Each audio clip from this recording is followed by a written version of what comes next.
Jadi kita jangan salah memahami bahwa pupuk daun itu bukan berarti untuk menyuburkan daun, lalu pupuk akar itu untuk menumbuhkan akar.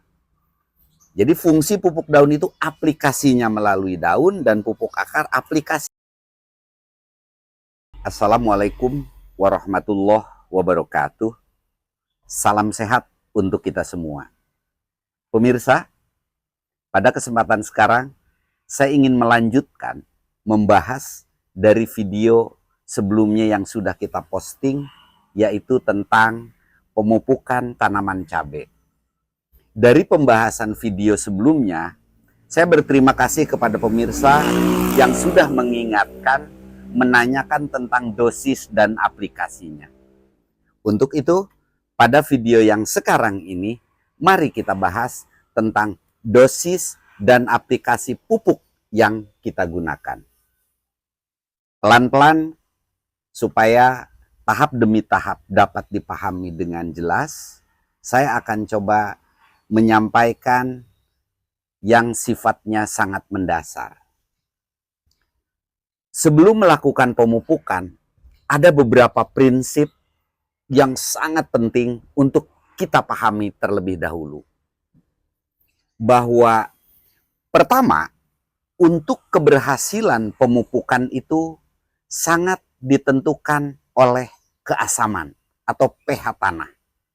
Jadi pH ini sangat memberikan peranan yang sangat penting untuk keberhasilan aplikasi pupuk itu sendiri.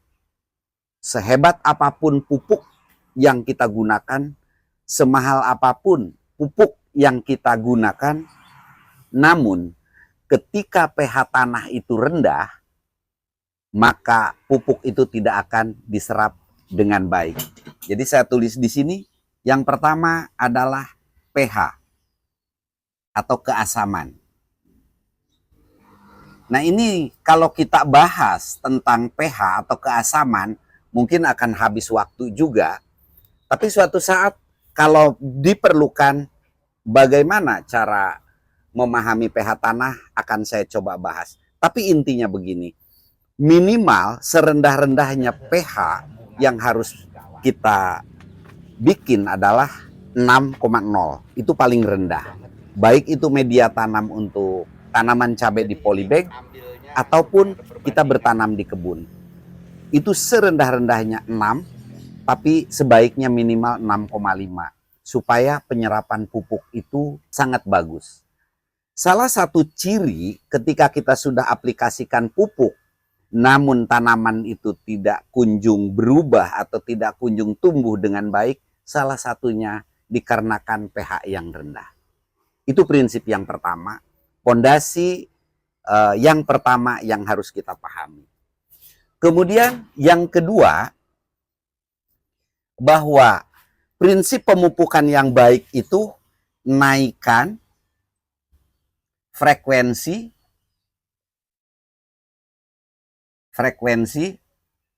turunkan dosis. Ini prinsip yang kedua. Artinya apa?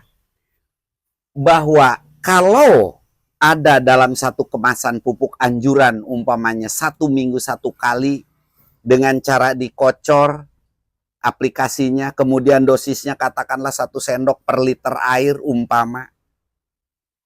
Jadi bisa kita naikkan frekuensinya dari 1 minggu menjadi 3 hari, tapi dosisnya yang anjurannya 1 sendok, kurangi menjadi setengah sendok. Itu prinsip pemupukan yang terbaik. Jadi, naikkan frekuensinya, turunkan dosisnya. Jadi lebih sering dipupuk, tapi dosisnya tipis-tipis saja. Itu prinsip yang kedua. Jangan pernah kita berpikir dengan kita aplikasikan dengan dosis yang banyak, tanaman akan lebih cepat bagus. Bukan seperti itu. Itu prinsip yang kedua. Kemudian prinsip yang ketiga, supaya kita berhasil memupuk adalah tepat cara, tepat aplikasi. Ya aplikasi itu cara, tepat aplikasi atau tepat cara. Kemudian tepat dosis, tepat waktu, dan tepat kebutuhannya. Maksudnya begini, oh pada fase ini dibutuhkan unsur tertentu karena pertumbuhan vegetatif. Dan ini untuk kebutuhan generatif. Jadi inilah rangkaian sesuatu yang harus kita pahami. Jadi ada tepat dosis, tepat waktu, tepat cara, seperti itu. Nah, itu adalah prinsip yang mendasar. Kemudian yang kedua, kalau kita teliti bahwa aplikasi pupuk itu ada beberapa cara. Pertama, dengan melalui dikocor. Kemudian yang kedua, ditugal atau ditabur, bisa ditebar atau bisa ditugal. Yang ketiga adalah disemprotkan melalui daun, lebih dikenal dengan pupuk daun. Nah, ini kita harus hati-hati. Jangan pernah mengaplikasikan pupuk akar disemprotkan ke daun, karena pasti akan hangus. Tapi sebaliknya, pupuk daun bisa juga dikocorkan. Jadi kita jangan salah memahami bahwa pupuk daun itu bukan berarti untuk menyuburkan daun, lalu pupuk akar itu untuk menumbuhkan akar. Jadi fungsi pupuk daun itu aplikasinya melalui daun dan pupuk akar aplikasinya melalui akar.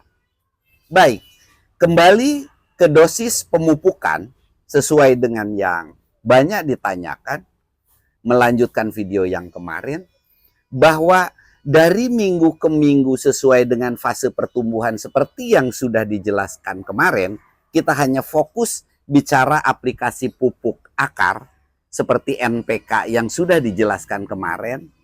Secara sederhana, dosisnya adalah pertama, untuk skala kecil di rumah, itu 1 sendok, gunakan takaran sendok makan untuk 3 liter air. Untuk yang skala rumahan. Artinya begini, kalau ada 1, 2, atau lebih pupuk yang kita gunakan, contoh NPK, KNO3, mau kita satukan dalam satu proses pencairan, katakanlah NPK itu 1 sendok makan untuk 3 liter air. Ini banyak yang bertanya, ketika ditambahkan pupuk KNO3, KNO3 juga sama takarannya 1 sendok per 3 liter air. Pertanyaannya adalah, apakah 1 sendok untuk 3 liter air yang satu, 1 sendok untuk 3 liter yang satu lagi seperti ini jadinya, umpamanya ini NPK, ini KNO 3 liter baru digabung? Bukan.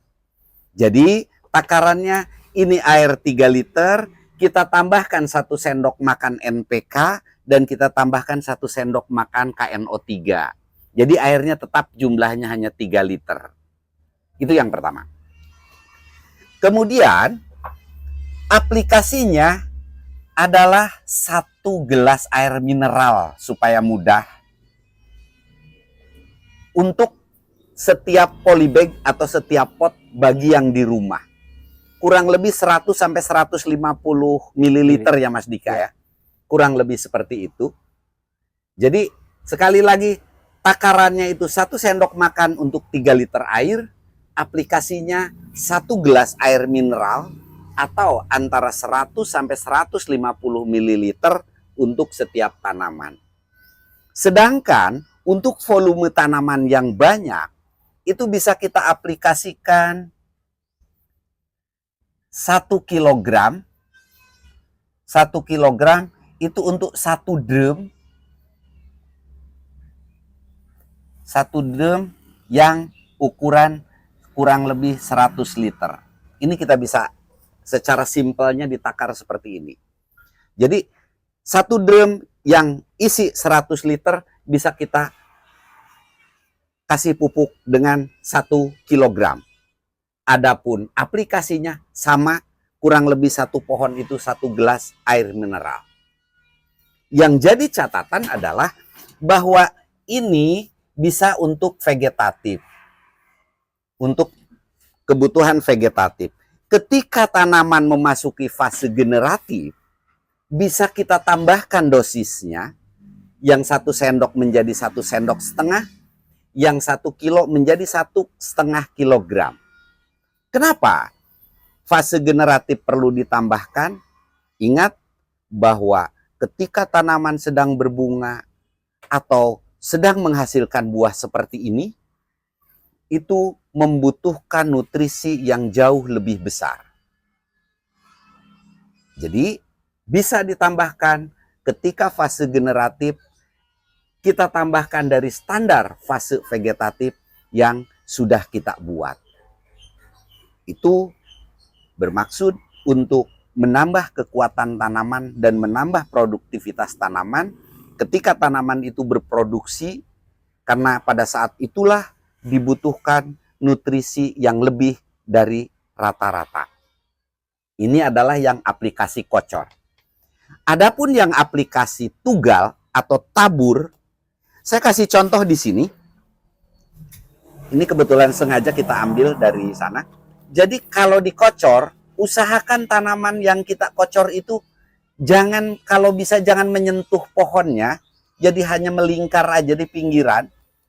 Begitupun ketika kita lakukan pemupukan dengan cara ditabur, cukup di pinggirannya, atau ditugal dengan kita membuat lubang seperti ini, baru pupuk itu dimasukkan dan kita tutup. Itu kurang lebih diantaranya caranya seperti itu. Jadi batang itu tidak terlalu terkena langsung oleh pupuk. Adapun dosis untuk penugalan atau penaburan, 1 sendok teh kita tabur di pinggiran atau kita kubur 2 lubang kiri kanan itu udah mencukupi. Adapun yang di lahan, katakanlah ini lubang tanam, biasanya ada 2 baris gini. Nah, kurang lebih kita membuat lubang pemupukan itu di pinggir lubang tanam itu jaraknya kurang lebih 4 jari. Baru kita bikin lubang untuk pupuk yang kita tajuk. Nah, jadi untuk dosis sebenarnya hampir semua merek pupuk itu ada aturan pakainya. Pasti ada dosisnya. Jadi ini jangan diartikan sangat kaku. Ikuti dosis apa yang tertera di dalam kemasan itu. Dan lebih baiknya kurangi dari dosis anjuran sedikit supaya tidak terjadi masalah. Kemudian ada yang lebih penting lagi, kita sering mengalami overdosis pupuk. Ketika kita mengaplikasikan pupuk kepada tanaman dan ternyata overdosis, cirinya itu biasanya daun tuh seperti terbakar dan layu mengkerut ke atas atau ke bawah seperti itu. Tapi cirinya itu kebakar yang paling kelihatan, terutama daun-daun muda. Kita jangan panik ketika terjadi overdosis, segera ambil arang kayu, lalu kita tumbuk halus, campur dengan air, siramkan ke media dan ke tanamannya. Kalau mau disemprotkan, disaring supaya sprayernya tidak mampet. Jadi fungsi arang kayu ini untuk menetralisir manakala terjadi overdosis, baik itu pupuk ataupun pestisida.